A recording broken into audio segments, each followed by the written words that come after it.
हमारे यहाँ अगर इस दुनिया में, भारत में हिंदू धर्म का अगर जनाजा निकलते हुए देखना है तो किसी हिंदू की शादी में चले जाओ। शास्त्र कहता है सूर्यास्त के बाद वेद के मंत्र पढ़े नहीं जा सकते। तुम राक्षसों की तरह अर्धरात्रि में विवाह कर रहे हो। अरे वो काल कुछ और था जब मुगल तुम्हारे यहां थे। रात के अंधेरे में बहू बेटियों को उठाकर ले जाते थे, दिन के उजाले में ले जाते थे, तो रात में छुप छुप करके अंधेरे में विवाह कर दिया करते थे। अब कौन मुगल और कौन अंग्रेज तुम्हारे पीछे पड़ा है? क्यों नहीं तुम सूर्यास्त के पहले विवाह करते हो, अभिजित मुहूर्त में करते हो? वेद तो वही कहता है। तो तुम्हें तो ये भी ज्ञान नहीं है। हिंदू धर्म का डंका लेके घूमते चल रहे हो, डंका पीट रहे हो हिंदू धर्म का।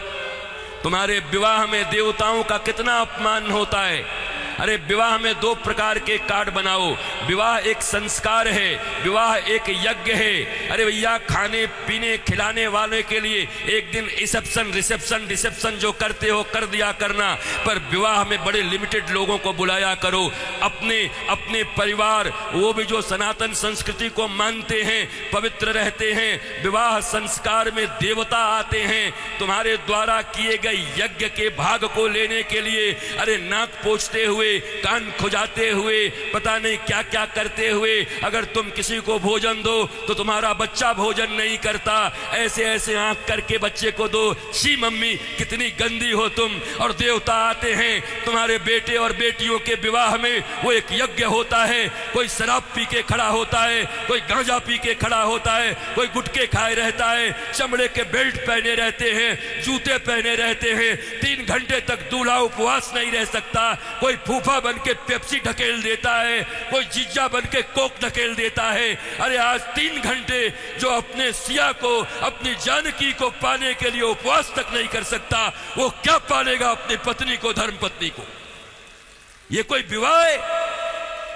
ये कोई सनातन संस्कृति है? और इसी को तुम विवाह कहते हो। विवाह यज्ञ है, यज्ञ है।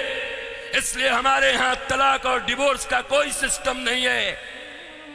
उनके यहां विवाह एक एग्रीमेंट है, आज हुआ है कल तोड़ देंगे। पर सनातन संस्कृति धर्म पत्नी और पति स्वामी, इस प्रकार की एक संरचना है। विष्णु और लक्ष्मी बताया जाता उनको। तुम कौन से विवाह कर रहे हो? अंग्रेजों के पिट्ठुओं, अंग्रेजों के गुलाम बड़े बन गए हो। भारत के पैसे खा करके उन पैसों से भारत को ये दिखा रहे हो अंग्रेजों और पाश्चात्य संस्कृति की तरह विवाह करके साधारण भारतीयों के मन में लोभ उत्पन्न कर रहे हो। और ये समाज के अग्रणी लोग बने हुए हैं, ये समाज के श्रेष्ठ लोग बने हुए हैं, ये समाज को दिशा दिखा रहे हैं, ये समाज को भोंडा प्रदर्शन कर रहे हैं, अपने दन का लोगों को दिखा रहे हैं।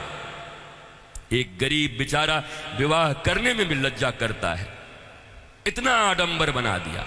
विवाह एक यज्ञ है, बड़ा पवित्र यज्ञ है, सुंदर यज्ञ है। वेदियां बनती हैं।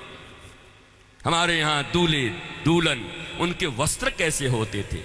देखो आज के 50 साल पहले ही देखो ना, 50 साल पहले के फिल्म देख लो बॉलीवुड में, तो समझ जाओगे कैसे वस्त्र पहन करके विवाह करता हमारे यहाँ पर। क्योंकि बॉलीवुड भी या सिनेमा भी समाज का दर्पण होता है। और अब बदले हुए बॉलीवुड को देख लो कि अब कैसे विवाह करते हो। हमारे विवाह में हमारे वस्त्र, हमारे परिधान, फिर लेन देन इतना तो बनता है। 5 साड़ी तो बनती है, 21 साड़ी लगेगी ननद की। अरे कौन से ग्रंथ में लिखा है?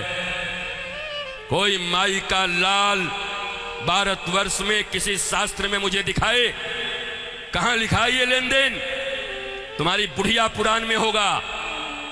लोभियों के बनाए गए कानून, लोभियों के बनाए गए नियम।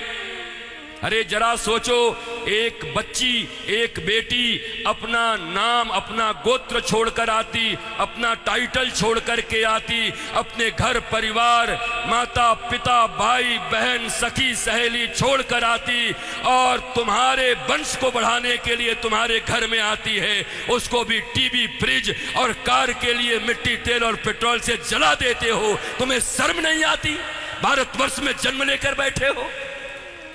तुम्हारी बाजुओं और भुजाओं में अगर शक्ति है तो अपने पैसे से कार खरीद लो, अपने पैसे से फ्रिज खरीद लो, क्योंकि छोटी छोटी बच्चियों के पिता तो बचपन से उसके लिए खिलौना खरीदते रहते हैं। जब छोटी रहती है 5 रुपए का, थोड़ी बड़ी हो जाती है थोड़ा और बड़ा, थोड़ी बड़ी हो गई साइकिल खरीद लिया, थोड़ी बड़ी हो गई स्कूटी खरीद दिया, और बड़ी हो गई अच्छे घर के हैं कार खरीद दिया 5 लाख का, और एक दिन फिर जा करके 5 करोड़ में एक गुड्डा खरीद के ला के दे दिया। तो खरीदे हुए सामान की जो इज्जत होती है वही दूल्हे की भी इज्जत होती है। दूल्हा बिकता है, बोलो खरीदोगे?